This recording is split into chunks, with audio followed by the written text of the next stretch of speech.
Alright, got the interior all scuff sanded again.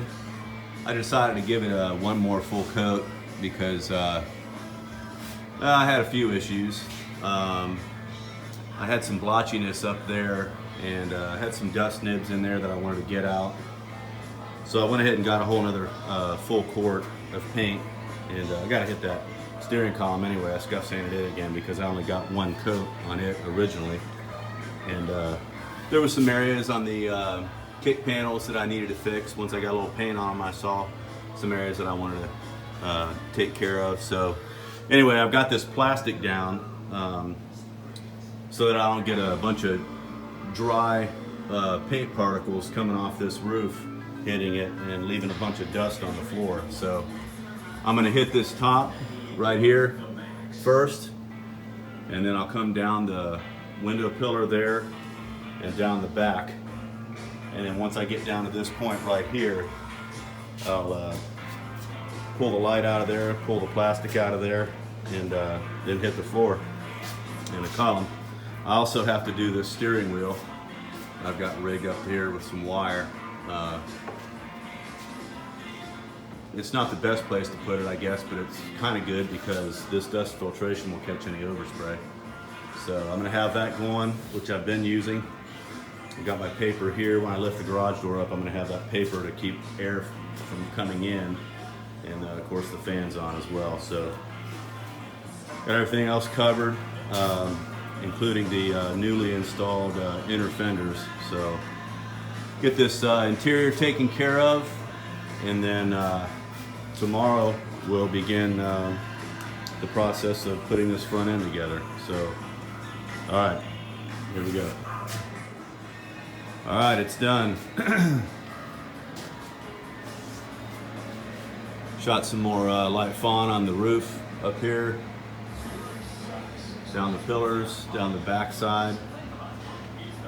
And I took the plastic up from the floor and reshot it. Just kind of a light coat, and hit the touch-up areas that I did, which is right there, and then on the other side, which I'll get there in a second.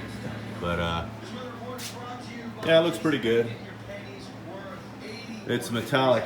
It makes me glad that I didn't paint the whole truck metallic because it's really hard to get it even. I still don't know if it is even or not. I won't really know that for sure until I get it out in the sun, but I mean, it looks, I guess it looks better than it did. I misted it quite a bit to try to even out the sheen, so that's the best I can do right there. It's gonna have to do. So I think I got good coverage everywhere, so that's probably the main thing.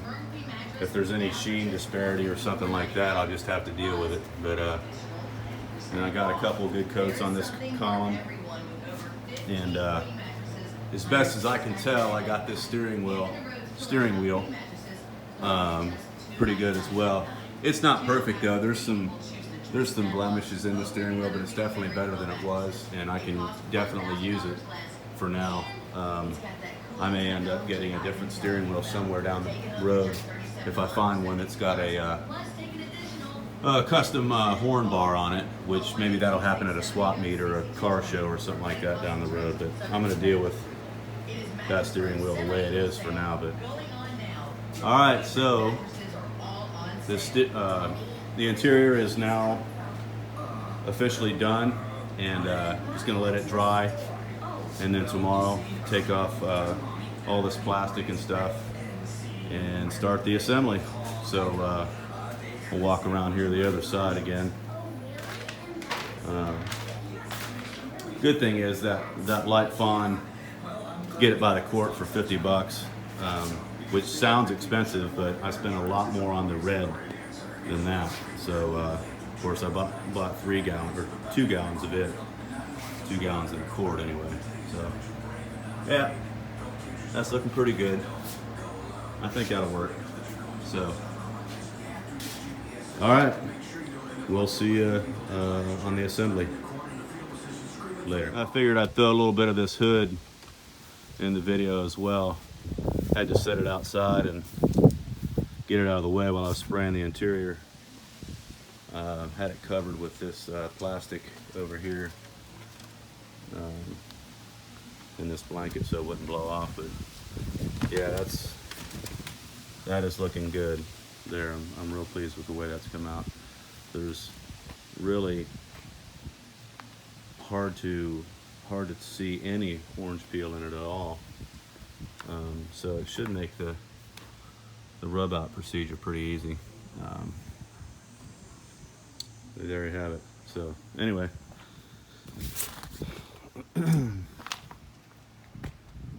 see you next time.